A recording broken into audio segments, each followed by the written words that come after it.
من وده يسوي خبز التنور في البيت بدون ما يكون عنده تنور؟ طبعا الخبز هذا بالفرن ما راح يضبط أبدا، لازم يكون عندكم تنور حار جدا. بصلح اليوم معكم خبز أبيض وخبز بر.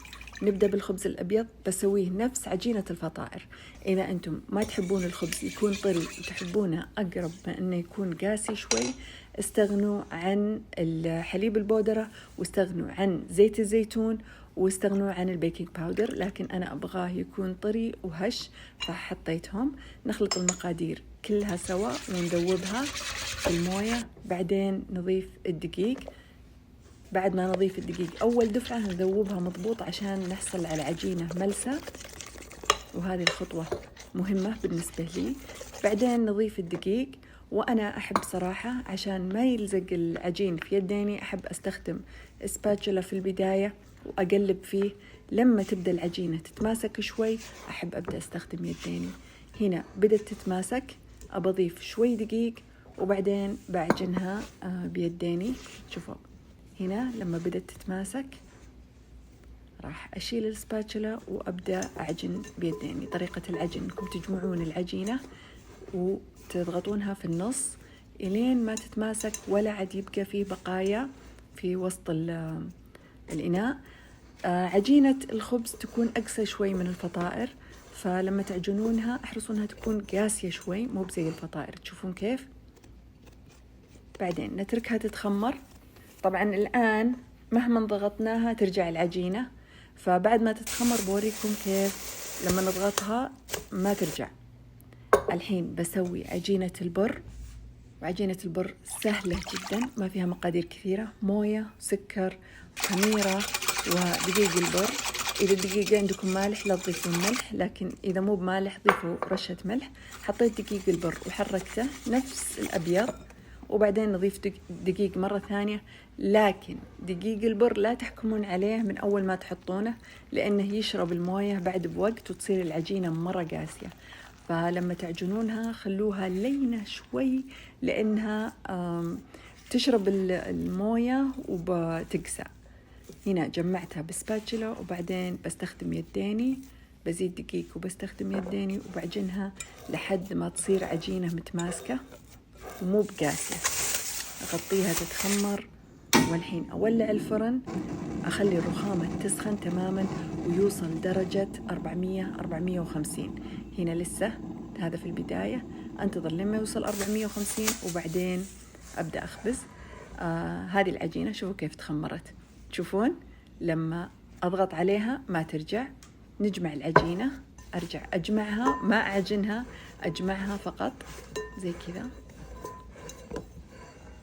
وبعد ما جمعتها أبدأ أسويها كور بحجم اليوسفندي. أنا أحب هذا الحجم صراحة لأنه مناسب لكل شيء. هذه العجينة نحط دقيق ونكون كريمين في الدقيق، لازم في كل الخطوات عشان الخبزة ما تنشب في أي شيء، سواء في السطح اللي بنفردها عليه أو اللي بنخبزها عليه. هنا كورتها كور بحجم اليوسفندية تقريبا، وجمعتها ورتبتها. ترى هذه الخطوات مرة مهمة. هنا برضه نفس الشيء البر، تقدرون تستخدمون دقيق بر مع البر، لكن أنا حبيت أستخدم الأبيض لأني كنت مسوية الخبز الأبيض في نفس الوقت. بعدين تفردون العجينة، ما تفردونها رهيفة مرة ولا سميكة مرة، تكون وسط. أبوريكم هالحين إذا فردتها سمكها، ونفرها كل مرة ونفردها مع جهة عشان نحصل على عجينة دائرية مرتبة. هذه الطريقة. شوفوا السمك، احنا نبغاها بهذا السمك. تشوفون تقريبا يعني ولا 3 ملي، أقل من 3 ملي. وبعدين نرفعها ونحطها في صينية يكون فيها دقيق ونغطيها. في كل مرحلة لازم نغطي، ما نبغى يتكون فوق العجينة قشرة تتشقق إذا خبزنا الخبزة. الآن البر نفس الشيء، ونحرص إن حنا نكثر الدقيق عشان برضه نفس الشيء ما ينشب.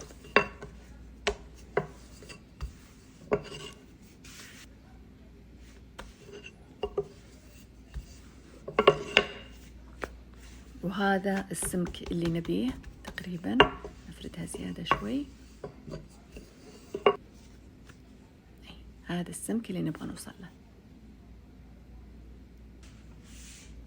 نجيب الخبزة ونحطها في أي شيء نبي ننقل فيه الخبزة، نحط شوي دقيق، ما نكثر أبدا، ونوخر الدقيق الزايد من فوق. هنا وصلت درجة حرارة الفرن 450 تشوفون، طبعا هو نص ساعة ويوصل. نوخر الدقيق الزايد من فوق الخبزة عشان ما يحترق،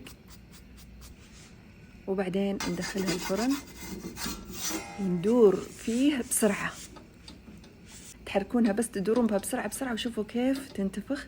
خيال خيال، كلها ترى في ثواني، في 15 ثانية 20 ثانية الخبزة جاهزة. شوفوا وش رايكم؟ ولا أحلى خبزة، سريع سريع. شوفوا، تشوفون هذه الخبزة الثانية. الحين أوريكم كيف الخبزة من جوا، افتحها معكم، شوفوا كيف منفوخ وحلو يجنن. خلصت كمية الخبز الأبيض هالحين، شوفوا كيف بفتح معكم، هذه حارة، شوفوا كيف، تشوفون منفوخة وحلوة. تخيلوا تقدمونها الفطور أو لضيوفكم اللي جايين العشاء، خيال خبز حار فريش.